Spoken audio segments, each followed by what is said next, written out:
Arabic Zoom. And I just want to share a few thoughts before we give the a platform to Sister Gayatri, that when I heard this topic, understanding spiritual love, it was really a very interesting topic because it has three important words, which is understanding. We need education, we need knowledge to understand the true self and to understand what's going on now in life. And also, of course, the word spiritual, which is the true self, the real self. We call it the soul, we call it the self, we call it in Arabic the ruh, which is really who we are. And love. And of course, at these challenging times that the whole world is going through, I think the virtue of love is much needed. And love, of course, includes everything. It includes caring, includes respect, sharing, inspiring. And so really the realization lately is that only when there is the true discovery of the self, of the consciousness within, then we can have self-love. And then, of course, we can have love and good wishes to everyone around us, including nature. And so we will be hearing more from Sister Gayatri about this topic. I just want to give a small introduction. Sister Gayatri's actually biodata is very rich, but we're going to just summarize it. So Gayatri Naraine is an author, speaker, and she considers herself to be a student of a lifelong learning.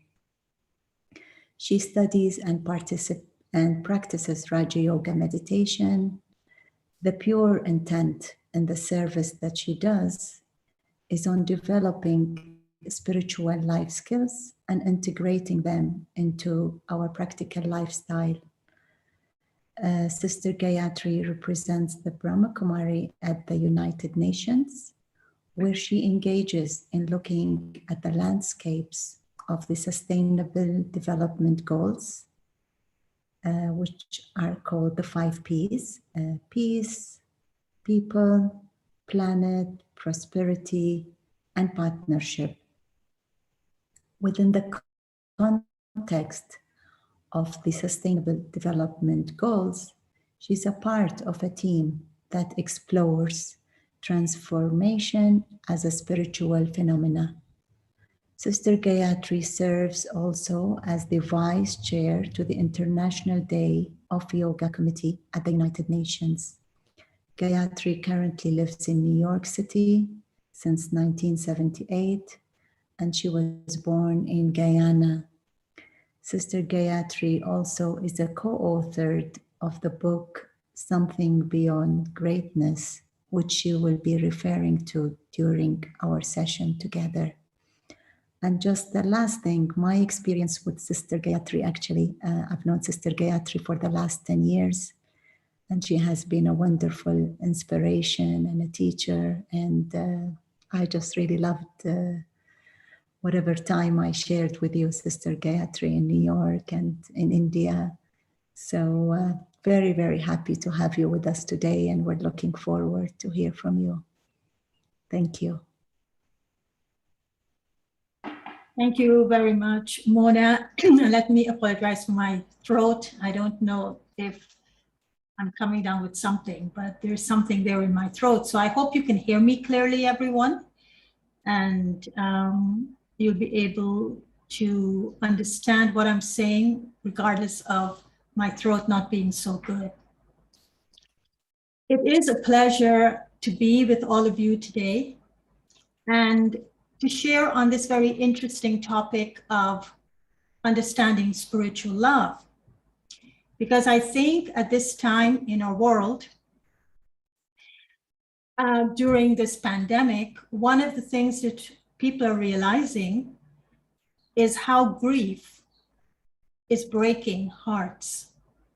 And so it seems as though humanity actually is going through a broken heart. And how can we mend that broken heart? How can we put the pieces together? So I'd like to start on a lighter mode, and that is tell you a little story I heard. And it was a child asking his parents, what is the meaning of a solar eclipse? And in the language that you explain to children, the mother said to the child, and this is what she explained. Legend has it that the sun and moon were deeply in love with each other, and somehow they were unable to meet. It seems as though time was preventing them from meeting. Time seems to be the problem. And so what happened, this went on for a period of time, and then there was a solar eclipse.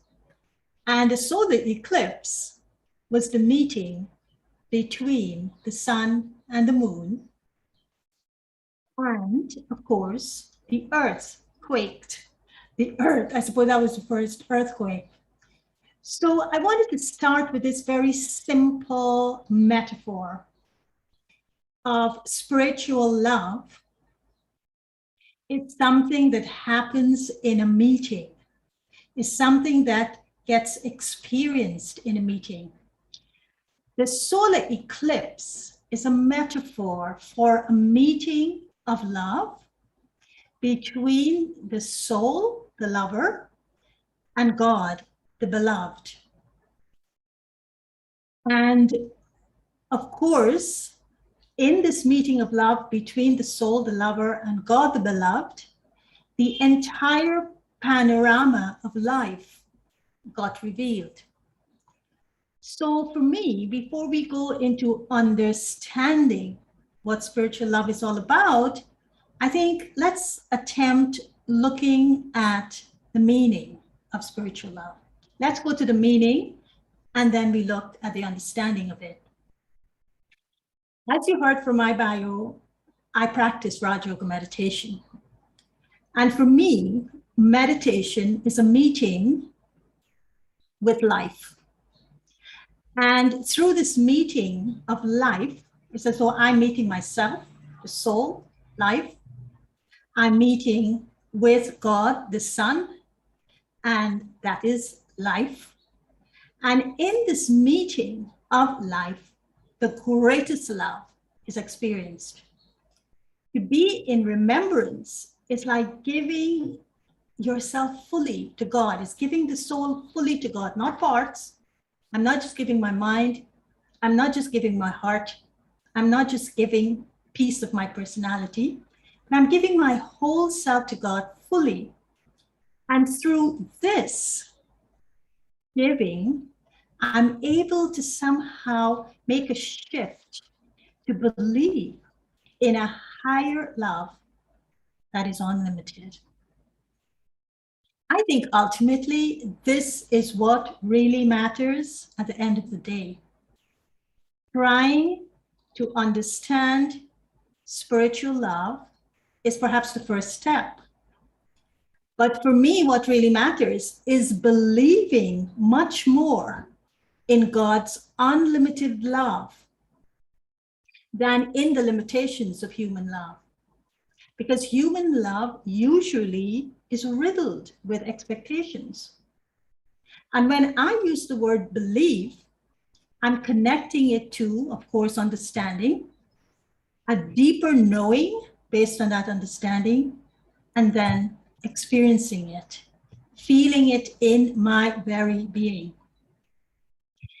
So understanding spiritual love requires me to experience and to know, and then to discern that difference of what I'm experiencing, what I'm knowing, and what I'm believing in does require me to have a kind of a subtle discernment. So let's start with spiritual love. What it's not. I'll start off with what is not spiritual love. One, spiritual love is not a love that centers on desires and yearns for physical contact and gratifications. Other, spiritual love is not a love that makes you subservient and codependent. A love that requires you to be unconditional with relatives and friends and others, even when they disempower you with their behaviors. Listen to this one. Spiritual love is not intimate love between two people based on a commitment to vows. It is not an exclusive love. Spiritual love is not a category of relationships.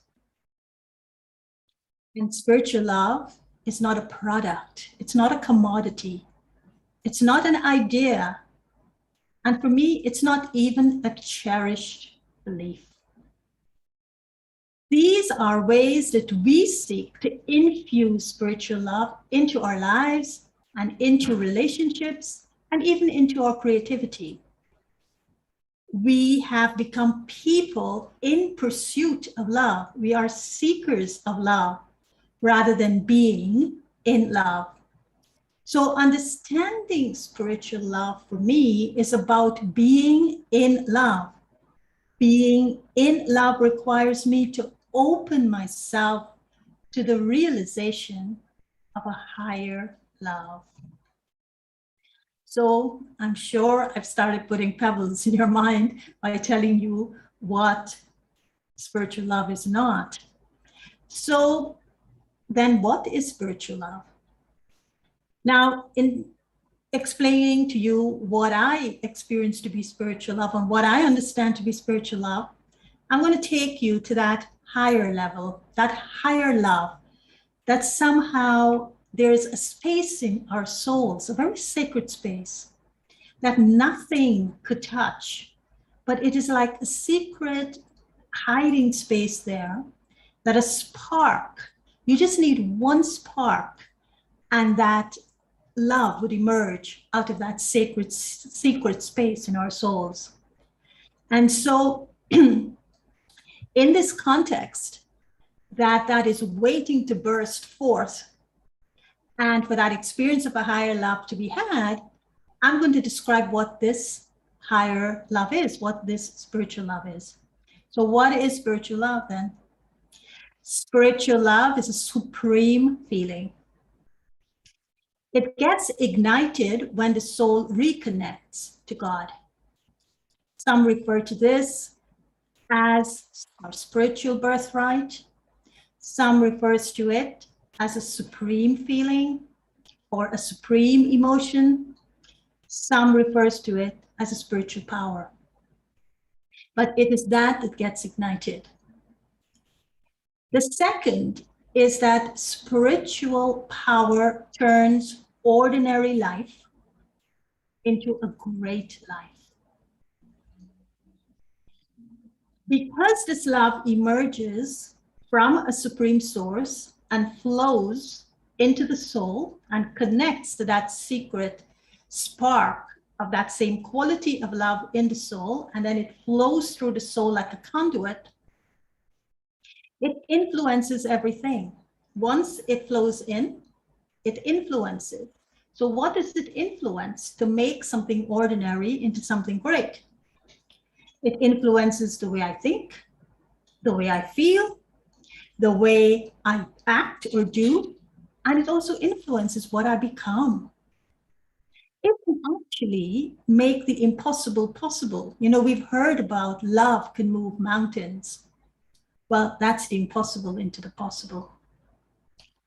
Another quality of spiritual love is that it gives the recognition of my self-worth. When that spiritual love emerges from inside of me, I get the experience, I can only describe it as this, and hope you will stay with me with this poetic language. It makes me feel a sense of inherent and exquisite, it's like an exquisite experience of the recognition of self-worth. To me, that's a precious thing to touch in oneself, one's self-worth.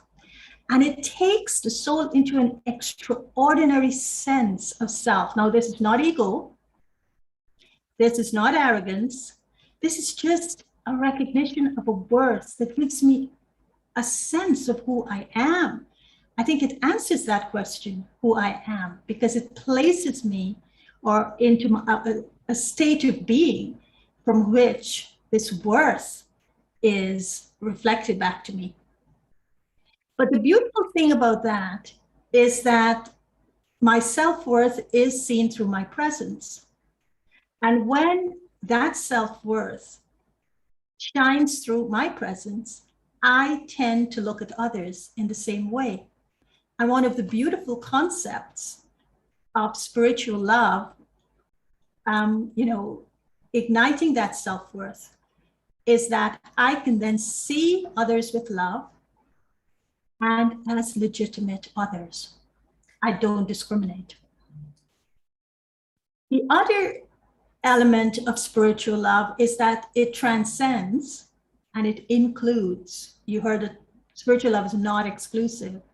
It's an inclusive love. Spiritual love is transcendent. It is a higher love. But what does it transcend? When I say, if I'm experiencing spiritual love, what am I transcending? What I'm transcending are the silos that we have built, both in the ecosystem of the soul. We have divided our souls, the ecosystem of our souls, and outside of ourselves. And so we tend to put people in boxes. We tend to put silos in terms of the issues of the world. And we tend to see the world as fragmented. But spiritual love, once it's a love that transcends everything, and then I'm able to include. So I'm able to remove the silos, remove the parts, remove the divisions, and I'm able to see the whole. It gives one a space inside to be comfortable. And if I'm comfortable with myself, I am going to be comfortable with others. And perhaps I can even give them the space or the permission to be themselves with me without me imposing expectations on them. I think it gives us that space to be truly who we are or who I am. And then the other one and final one that I can think of is that spiritual love gives capacity. This I like very much. It gives us a capacity. Because when the soul experiences this love from God, from the divine, it is as if there's a soul expanding experience. It's as though my soul expands. It builds capacity. And I become aware of life. And life as a tapestry with all the intricacies on this tapestry. But along with that, the capacity it gives me to look at the tapestry of life with all its intricacies is wisdom, acceptance, and attachment. So now we've looked at these two things: what is not spiritual love and what is spiritual love. So let's go now into the understanding. How does this work? I mean, I just said some really lofty things about love, and I'm talking about a higher love because it is spiritual love, and I'm talking about a love that the soul has access to and the soul can draw from if the soul connects with the Supreme Being that embodies this quality of love. But in understanding, for me, this spiritual love, what I'm really understanding is that how do I take this higher love that I am connecting to, drawing from, becoming a conduit of, and allowing my soul to flourish. When I ask myself that, the inquiry that arises is this organizing question, which I'm going to ask you. And I want you to think of this question for the rest of the time I'm going to be talking to you. And for me, in reflecting on what really matters at the end of the day, when we are looking at spiritual love, is it to become what? What is it I want to become? What is it this spiritual love is going to make me into? And I think we all want to be better human beings to begin with, but not just better. We want to aspire to accessing and to tapping into our fullest potential. We want to live by that full spiritual potential, and in this respect, the potential to love and to be loved. So for me, this organizing question that I came up with is, what is life asking of love? What is life asking of love? You know, someone said to me that there is a part of our lives when we started falling in love. And this falling in love meant we broke all the principles of love.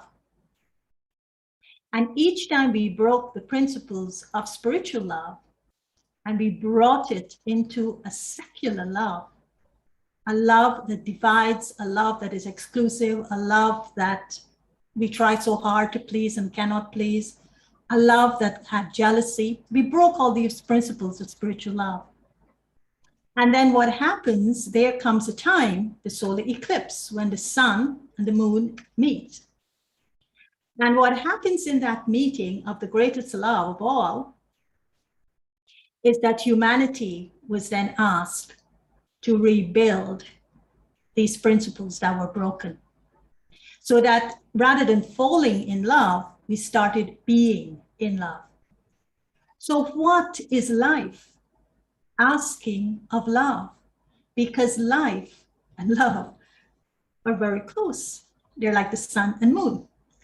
So I think what life is asking of love, so that life could generate love in a way that would lead to a transformation of consciousness in the world, I think are four things. Life is asking love to help it to use its eyes to see with love. So life is asking of love to see with love. Life is asking of love to act from the heart, to tap into the genius of the heart and to act. Life is asking of love to recognize destiny, that I'm always in the right place at the right time. And life is asking of love to be selfless, to be altruistic, to have a flow of these pure and selfless intentions. So if that is what life is asking of love, life is now using spiritual love to reconstruct itself, to rebuild principles, and to re-emerge as who it truly is. So for me, spiritual love creates a deep inner resonance with life and the way life expresses itself. Whether it's seeing, whether it's acting, whether it's destiny of being in the right place at the right time, or whether it is at the level of intentions, pure intentions, I think these four elements is a transformative force in life, and they are all connected to spiritual love. I will now share with you a few experiences of how this works, because it's a context. And you may say, look, she just gave us a theoretical framework. She just went into various aspects of love. But I feel that you need to ground it. We need to ground it now into some real life experiences. Way back in 2004, that's a long time back, but it's one of the high points of my life in terms of, as you heard, one of my favorite things to do is to take spiritual life skills and to integrate them into our everyday living, or what I call as the secular world. And so this project that I worked on in 2004 was something that really left a very deep impact in my heart. And the deep impact that it left was this deeper understanding of spiritual love and how it works. And so this project was called, it turned out to be a book that was called Something Beyond Greatness, Conversations with a Man of Science and a Woman of God. It was done to present to Daddy Janki for her 90th birthday. Many of you may know Daddy Janki, but some of you who don't. She was the administrative head, the chief administrative head of the Brahma Kumaris. And she passed away in March of 2020 at 104 years old. So we were doing this book for her 90th birthday. And one of her favorite subjects of life was altruism, especially in the field of service. So in preparing this session for you today, I became aware that, wow, this is where I want to land when it comes to making spiritual love practical. Because here are some real things that we need to look at when we are applying spiritual love to our lives. And so this book, which was called Something Beyond Greatness, and lo and behold, the something revealed itself as love.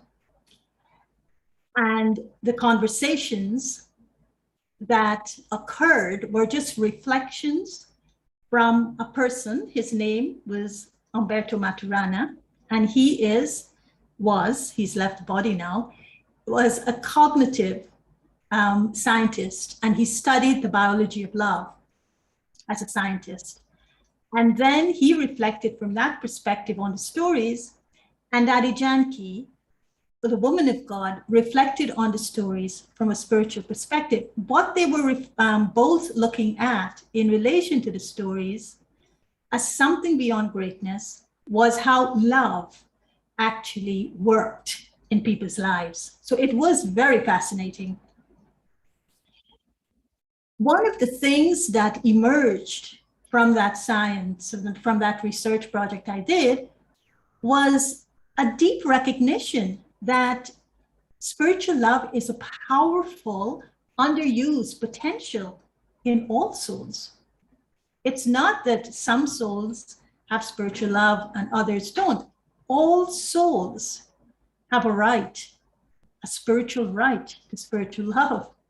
And this right means that there is something inside of them that will reignite that experience, whether knowingly or unknowingly. And so it's not just dedicated to people who are on a spiritual journey to say only they can experience spiritual love. No, everyone has spiritual love within, but it just needs reigniting. And so I suppose we who are on the spiritual journey, we put more thought into it, we contemplate in it, we try to make sense and meaning out of it, we have a purpose, that's connected to it and all of that. But others may see spiritual love emerging from their lives, and they may say, oh, this is a courageous act, or this is a miracle. So, but it's there. So let's go back to that organizing question as I share these stories with you to make it practical. The organizing question of what is life asking of love? I will share with you a couple of stories. Hopefully I have time to do it. And the stories actually were where these four elements emerged from. What is life asking of love? It's asking of love to see with love. It's asking of love to act from the heart. It's asking of love to always know you're in the right place at the right time, destiny. It's asking of love to have pure intentions, to have selfless intentions. So, bearing that in mind, let me share the first story with you. Keeping those four elements upmost in your mind. Now, the first story is about New York subway. Now, I live in New York, so I chose the story because I feel that we have a lot of heroes that you hear about in the US, but I doubt ever if you've heard about a New York subway hero. Well, the story goes like this. Wesley Autry was 50 years old, and he's well, I think he still is a construction worker and a Navy veteran. And he lives in New York City, and he travels to New York subway. So this one morning, he was taking his two daughters home before he went to work. So he was waiting for the train on the subway platform. Now, as he stood there, what he saw was a man began to collapse, a young man, he was about 20. And the person, his body started convulsing, and he started to, to kind of get his balance going, but he was falling over. And then finally, he fell and he tumbled onto the subway tracks. And Wesley Autry, with his two little daughters, saw this. And of course, instinctively, he rushed to help. As he rushed, he saw coming the lights of the number one train, and he said in the interview with the New York Times, he said, I had to make a split decision, a decision in the moment. And he said, I made the decision and I leapt. So what he did is that he jumped onto this guy whose name was Cameron, and he pressed him into the space between the rails and pushed the body down and pushed himself down. It was like a foot deep. And the train, of course, the conductor noticed what was happening, but couldn't stop the train. So there were about 5 cars that moved over their heads. He said so close that even his knitted hat got the grease from the train. Now, while doing that, he started hearing all the people on the subway, you know how New York subways are crowded, screaming. And he says, hearing their scream, all he could say when he heard that was, we're okay down here, he yelled back at them. I've got 2 daughters up there. Let them know their father is okay. And he said, then he heard their applause. But at that time, of course, the train power was cut and they got them out, and the student was taken to the hospital. And, it was like, oh my God, that instantaneous thing that happened, it only happens in New York, probably. We found out from the news that this guy, Cameron, had a seizure, fell, and Cameron was good. He didn't have any other problems in that, he didn't suffer stroke or anything. So this incident happened after Mr. Autry was interviewed by the New York Times. And they asked him the question, what happened to you? Why did you do that? It's a question we all have when we are in the New York subway. If someone falls, what do I do? If this happens, what happens? Because there's so many people gathered together. His reply was that, I don't feel I did anything spectacular. I just saw someone and I responded because that person needed help. I did what I felt was right. And then they say, but why you? And he said, I was in the right place at the right time. Now, that's the story about this guy that reflects that moment in which a spiritual love emerges that aligns so perfectly that he was able to do something that was impossible, something that anyone who had to think about it wouldn't have done it, I suppose. And so this is for us, when we did the research project, what spiritual love is all about. It somehow, when this guy, Wesley Autry, acted in that split second, what did he see?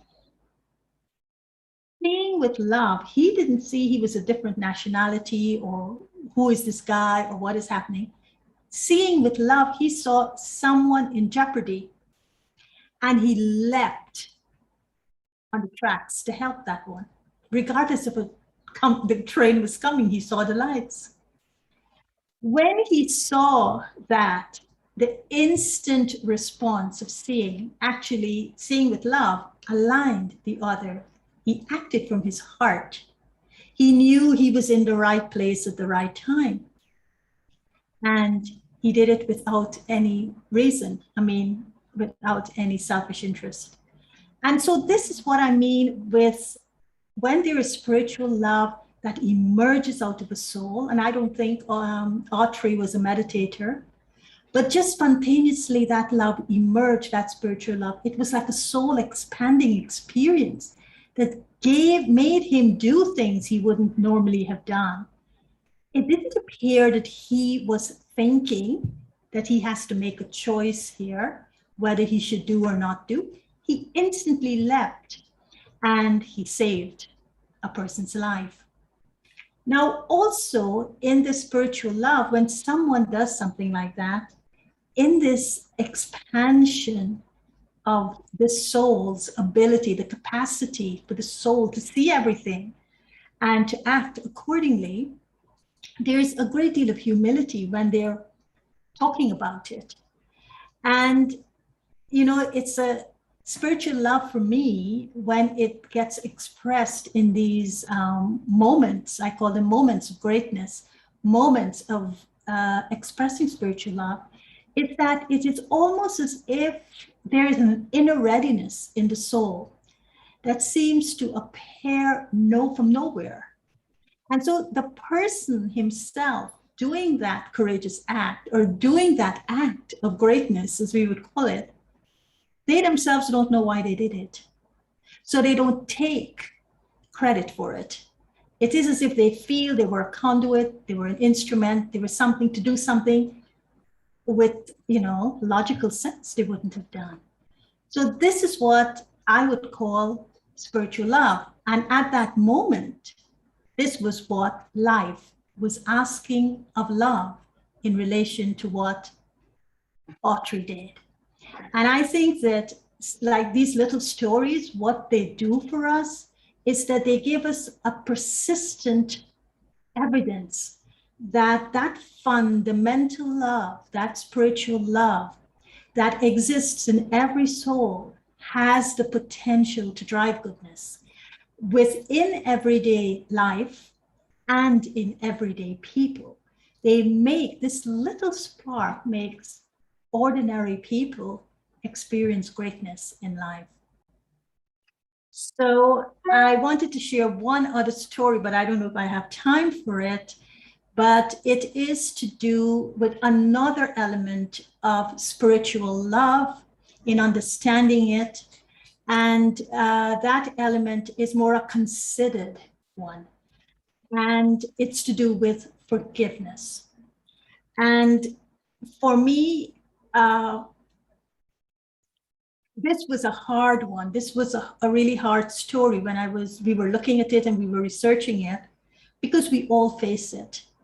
And people who are aware and are told that spiritual love is a transformative force, spiritual love is a purifying, has purifying elements if it's used in the way that you connect to God and you take a power from God and you use that power of love, you can transform situations. But when it comes to forgiveness, I think it's a harder one to look at. And so we spoke to a woman. She was young at that time, and she was from Nigeria. Her name was Hafsat Abiola. And her father, whose name was Masood Abiola, he won the country's first democratic elections after 10 years of, I suppose, dictatorship. And then that elections got annulled and by the military, and he was incarcerated. And the sad thing was that he died on the eve of his release, which was even harder for his daughter. So when we were interviewing her on Something Beyond Greatness, because we had heard about her work in Lagos, she was very pensive when she was talking about love and talking about spiritual love in particular. And this is what she said to us. She says, you know, when I think about what happens to my father, I get very angry. She says there are certain things that make me very angry. So much so that her husband sometimes says, I can't believe on one hand you could be so loving, but on the other hand, you could be so angry. One moment you're loving, the next moment you can be very angry. But she says, when I think about my father and know how he was betrayed by his closest friends, especially one of his closest friends, she calls him the real Judas, who actually, you know, made her father become incarcerated. She says, it disappoints me. Now she's naming the emotion, it disappoints me.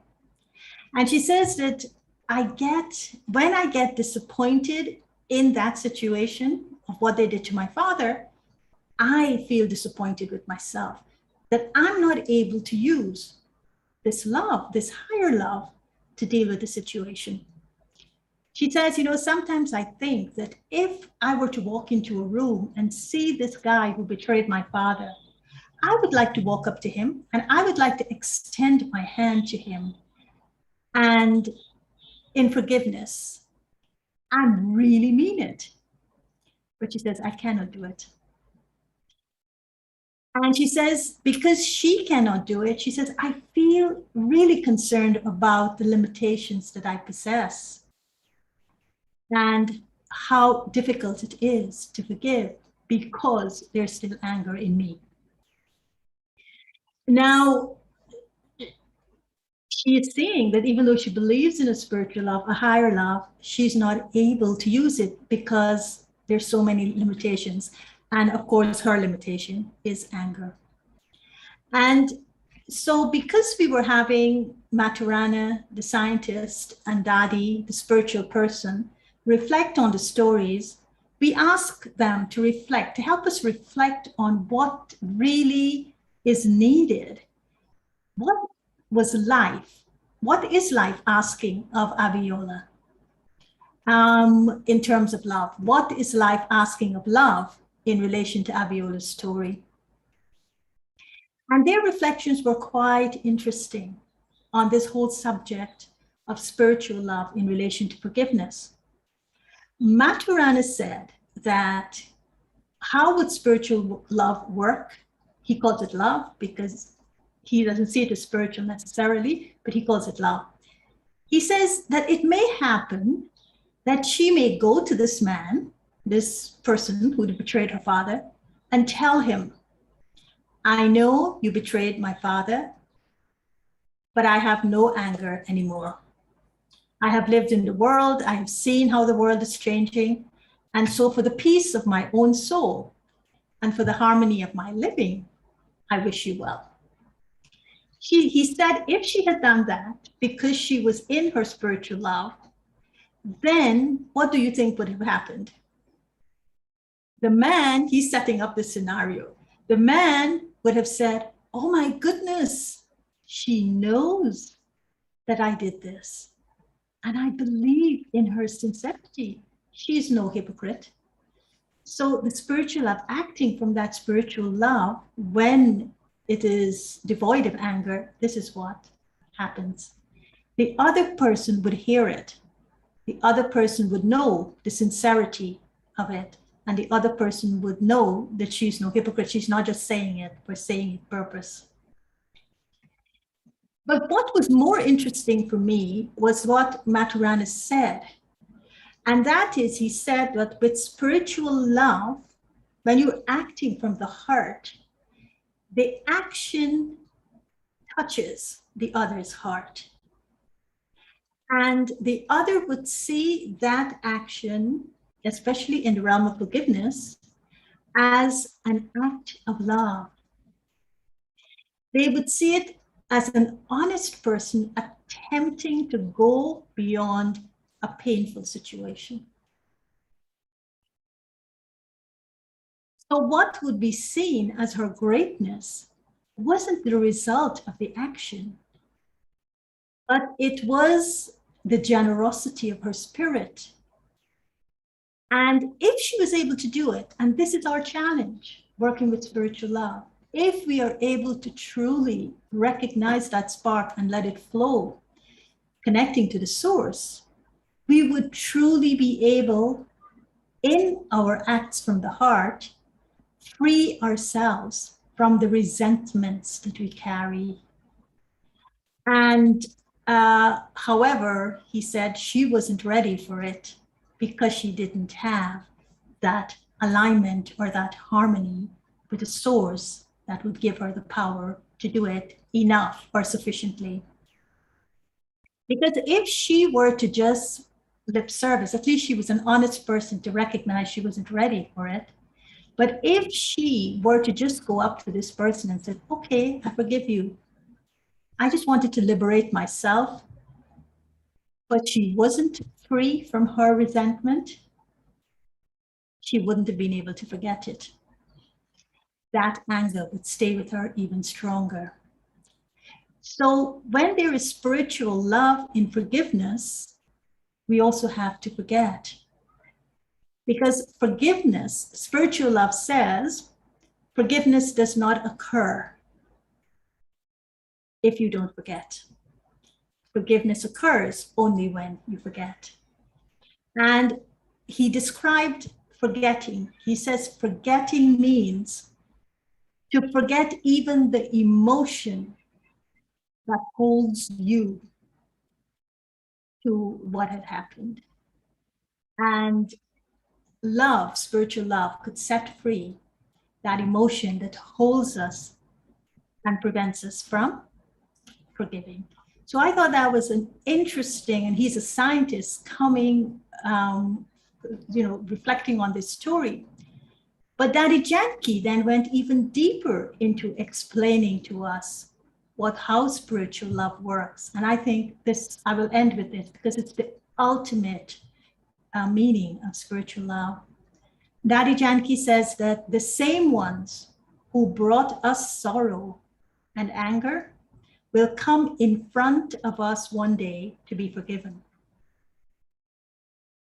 He says to hold on to that hurt or resentment that someone has betrayed me or someone has deceived me makes me a hostage to that. And she says that what is spiritual love? What is life asking of spiritual love? It is for us to see these instances as opportunities to forgive. And if we can do that, we will help to reduce not just our pain and suffering that's happening inside of us, but to help reduce the pain and suffering that's also happening in the other. And she says this is why when we talk about spiritual love in relation to forgiveness, we're talking about love, we're talking about mercy, we're talking about compassion. And so I would end with this sentence.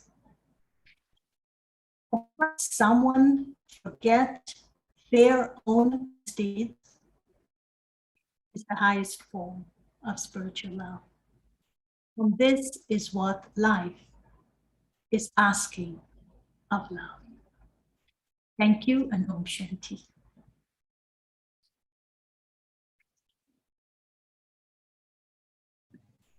It's very beautiful, Gayatri Ben, and I think these stories make them very practical. So we have few questions, but I guess we will take them after the meditation, if it's okay. Okay, sure. So I'll do the meditation now. Okay. And take your time. We have time. I mean, it's okay. Okay, yeah.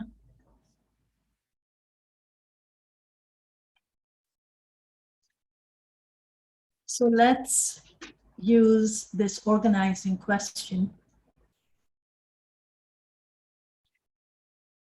What is life? Asking of love. Spiritual love is God's reflection of a beautiful life.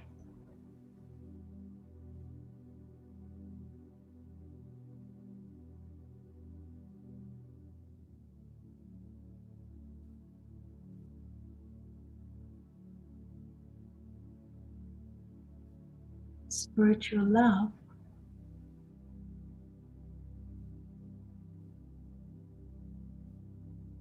sees the beauty of souls.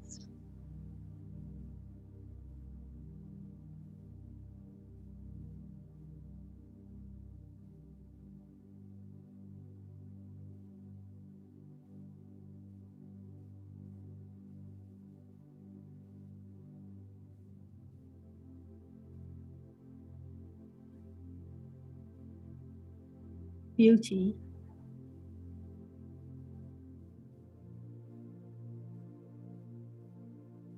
of life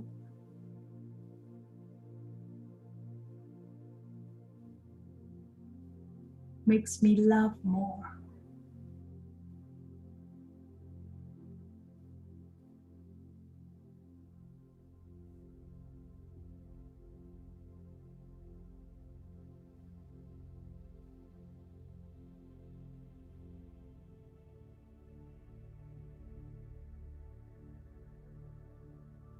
Spiritual love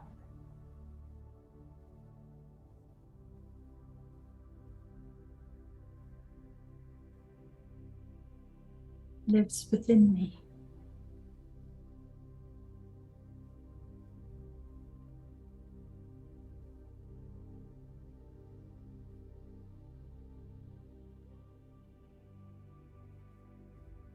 All I need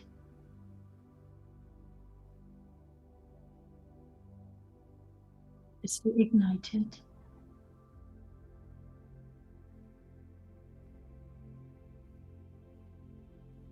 To become aware of it.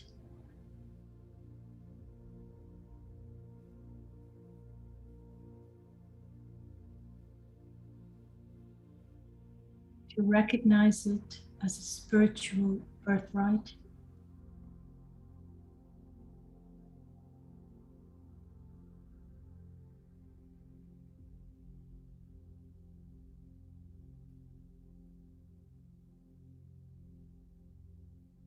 And to let it flow naturally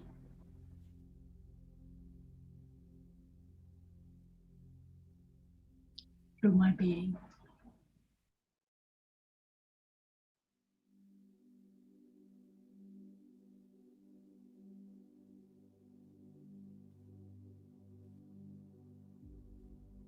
Spiritual love is being in love.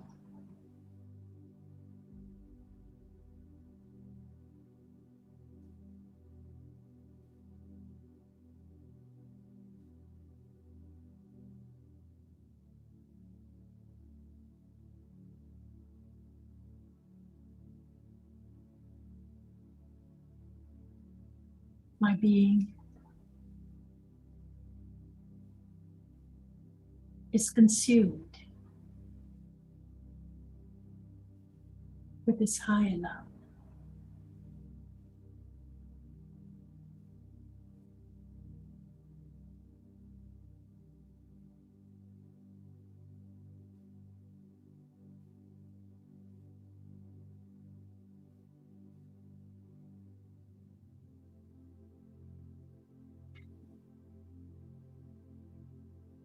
Spiritual love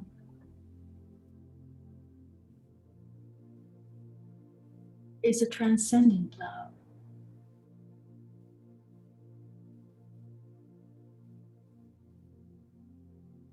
I transcend my limitations.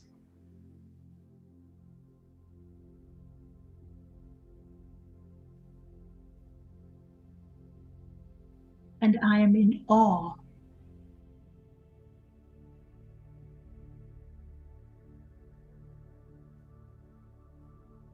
of this unlimited love.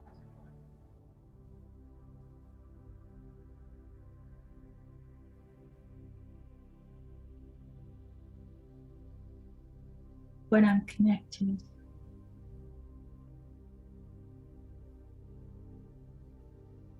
to this unlimited love,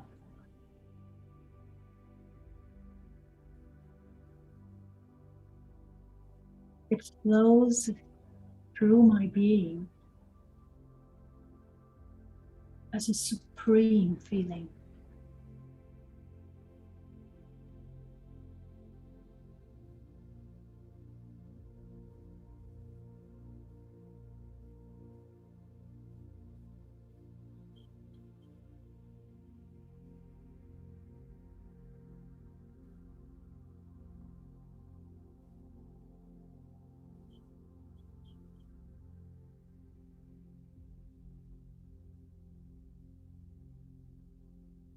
And my being,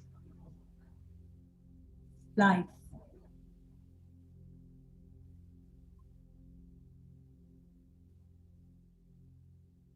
asks of love.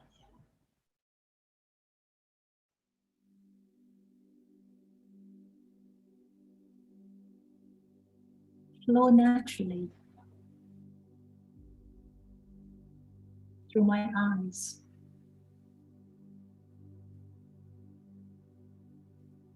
so that I can see the whole.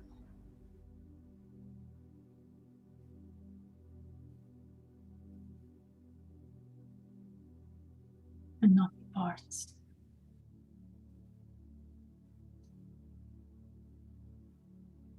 Life is whole.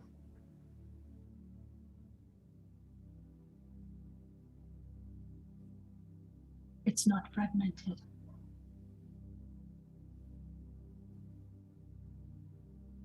Life asks of love to see the whole.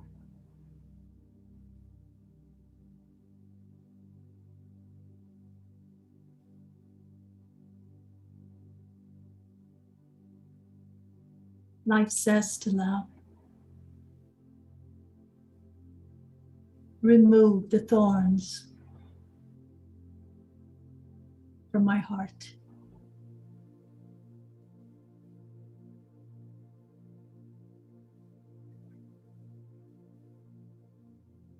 Open my heart to its true generosity.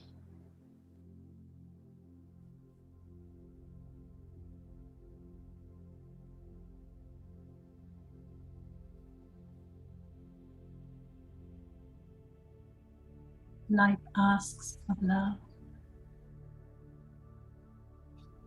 to act from the heart.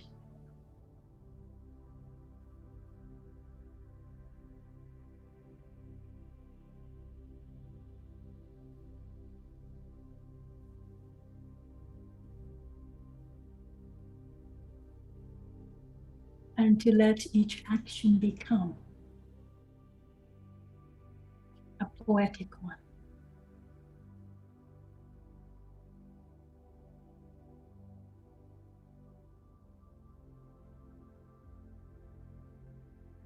Life asks of love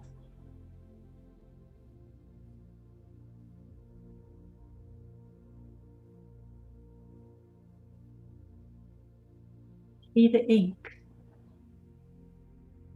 in its pen of destiny.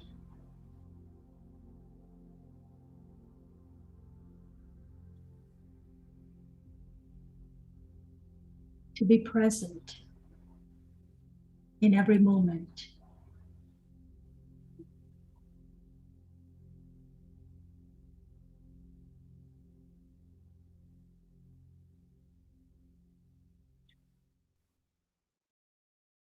Recognize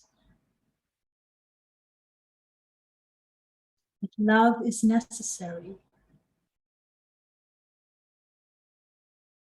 in every place and in every time.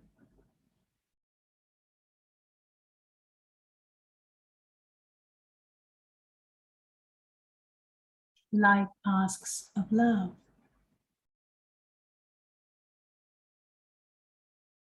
Be altruistic. To be selfless.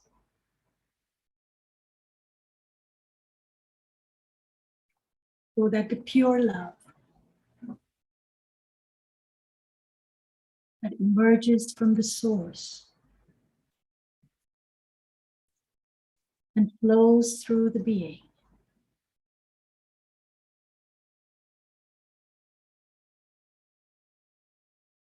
becomes a transformative force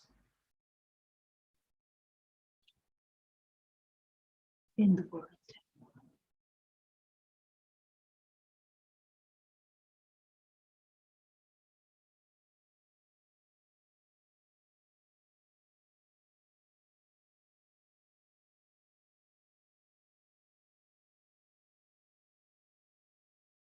Om Shanti, and thank you.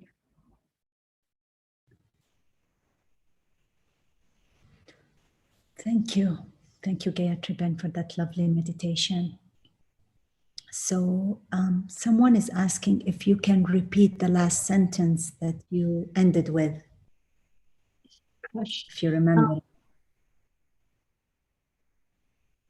I think I was sharing about Daddy Janki's piece, and she was saying that the highest form of spiritual love is if you can make someone feel that they haven't done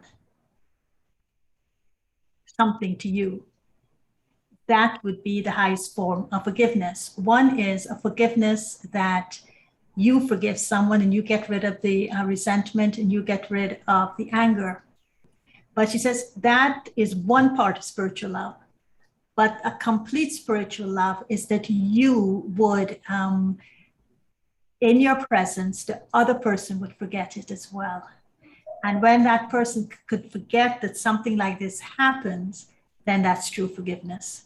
So on both levels, it is forgiveness and forgetting. So she says that's the highest form of spiritual love, when I can do that for another. And you see, this is what I like. Yeah, and this is what I like about spiritual love. It is not a self-centered love. It is a love that includes. And so if I would want it for myself, I would also want the other to experience that for themselves. Now, this is hard for forgiveness because you heard Abiola's story, that it is something that is not easy to do. Especially, she was so close to her father. She said, you know, I could be a lioness to protect my cub. And so that's the intensity of her anger. So yeah, that's what Daddy said. That's very deep, very nice. There is one question that says, and if love had a personality, what would love ask of life? Love would ask of life, love would say to life, sorry, I broke all the principles and I fell. And life went tumbling after me. And so I think it would apologize to life for having done what it did to life. Now, you know, someone said, I asked the question, could love destroy life? And I got such reaction from people. Love can never destroy life. So I said, but look at our history. How many relationships got destroyed because they tried so hard to love? So they say, well, that's not spiritual love. So I said, yes, you're right. That's not spiritual love. But sometimes when we are on a spiritual path, love is such a predominant force that we want to have in our lives, such a predominant experience that we want to have in our lives, that sometimes we forget that it's always do this with love, and you're not loving, and you're this and you're that. But what is, how is love helping life? So if I were to give love a personality, I would give it the personality of the genie. The genie in the lamp. And so when it gets out of the lamp, it's constantly asking the master, what can I do for you? What can I do for you? And it would only obey the master. So my personality, iconic personality, would be the genie in the lamp. Very nice. And just back to that story of that brother with the train who went and jumped to help his soul brother. Yeah. Why is it sometimes in his case, his conscience, I think, was very much alive. Another person might have seen the same incident, but maybe he wouldn't have the courage to go and do what he did. Is there anything to uplift the consciousness? Why would someone react in this way and another person wouldn't have the courage to jump? What's your thoughts on that? I think it was because it was his time to do that. So you see, the four elements are very interesting because it was from Audrey's story that we pulled these four threads. And or we call them principles. And so you see, spiritual love is not a strategic plan. It doesn't plan strategically. And so therefore you don't act with reason, right? You just spontaneously do something from your heart. And so he was there. And remember, he had his two little daughters with him. So it wasn't that he was alone. He had to leave those kids in the hands of strangers. And so I think with spiritual love, my understanding is that when you're wherever you are, that love, because it's innate in the soul, could spring forth for you to do an extraordinary act. And it would be a spontaneous act, and you would have no thinking to go with it, and you wouldn't know why you're doing it, but you feel compelled to do it. So now, later on in the book, Dadi Janki described that as instrument consciousness. She says sometimes when you are in a situation and you're looking at something, if God wants to use you as an instrument in that moment, you will feel connected to a soul expanding experience that would make you do the impossible. And when people ask you after, you have no idea why you did it. And so this was like a miracle. It was like a story that hit New York Times, and he became the New York subway hero. And everybody knew about it, and everybody was in awe because it has no logic as to why you do it. But when it's connected to that spiritual love, you will do things that are amazing, but it would always be connected to something very human as well. He said when he was asked, anyone could have done it, but no one did it. He did it. So that is the ultimate thing was when you're connected to God, when you are to be used as an instrument, miracles will happen. And that's what we have to believe in, that this genie would subtly ask life, what do you want me to do? Save another life? Then do it.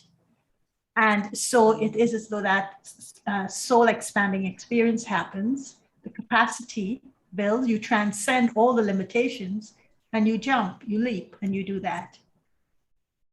And for me, that is what spiritual love is all about. And that's what I'm convinced, after doing that research, that it's not just about when it's awakened that it works, when someone is aware of this spiritual love and is connecting to the source for it, but it actually works with people who are non-aware spiritually, because it does exist in everyone's soul. And people get opportunities to have a glimpse of it through other people's actions and what they do. So that's the only explanation I have. I don't have a logical explanation because it's not a logical act. Which means it's something like just like an instinct within the soul, within the self. Exactly. And it's more like a call. It's more like you have to do this. There's no question. Mm-hmm. Okay, so this takes us to the next question, which says that how to be in spiritual love forever, and if not forever, at least to the maximum time. No doubt we feel spiritual love, but for few times. How to be in it forever, as how to sustain it. Yeah, or I think the question is how to, have it all the time, because you have it sometimes. Mm-hmm. Well, I think that if we recognize that spiritual love is within me, and the more I use it, it's the more it will, or not use it the wrong word. The more I cultivate it, it's the more it's going to work through my life naturally. So I believe, and I'm going to tell you another story and reflecting on this, that when one enters a spiritual path of spiritual growth and of self-realization and of God realization, one enters into a love story with God. So this meeting that happens with God turns out to be a love story. And this love story with God it's not a story, but it's a meeting that results in a love affair with God. And so God then cultivates, every time I'm in remembrance of God, God is cultivating within me this spiritual love. And he's filling within me. He's like opening this potential more and more. So it's blossoming and it's growing. And then it naturally emerges. As I said, it influences everything I do. One drop of God's love influences me from the level of thinking to the level of doing. And so I begin to recognize this is what is happening in my meditation. This is what's happening in my remembrance. So it's this love that God is generating within me and cultivating within me. And then he's saying, I'll go into the world and express it. And I come back to him, and then he does more, and I go into the world and I express it. And then at the end of my period of time, when this love story is fulfilled and everything within me is fulfilled in this love affair with God, guess what he says? Now go and live happily ever after. He doesn't say to me, now go and be in love forever. He says, go and live happily ever after. So I always think about those fairy tales in which it's one big love story. And at the end of it, it says, live happily ever after. So I think that the sustainable aspect of this love is something that requires a very simple method that we need to make practical. And it is a method that says, you are being in love, right? It's a being in love with God. So you have to consider yourself to be life, which is the soul. And then that life is connecting to the source, God, the supreme soul. God is the source of this love. And I am, with this connection, the love is being sustained in me. As much as that love is sustained in me, that's how much I'm going to be able to sustain it through my actions with others and through my relationships with others. And so it requires a little bit of attention that I need to ask. This is why I love the organizing question. What is life asking of love? What is life asking of? I wake up in the morning and I'm saying, what is life asking of love today? I have a challenging situation. what is life asking of love now? And I think that if that organizing question becomes something that helps me to understand how to nurture and sustain love in my life, it would be very useful. Very lovely. Thank you. So I think the word I take is really attention, understanding that love is within me, and then just spreading that love. I think it's when we forget and then we become attached to, let's say, bodily love. That's where I think what's beautiful about spiritual love is that there is no attachment, there is no pain, there is no suffering, like, you know, the Hollywood and the Bollywood movies that we think that's love. Beautiful. And really, but it's God's not love is that. It's not an attention that creates a pressure. I think for me, life is an inquiry. And the more I inquire, when life wants to experience something, it will go through a process of inquiry into what it wants to experience.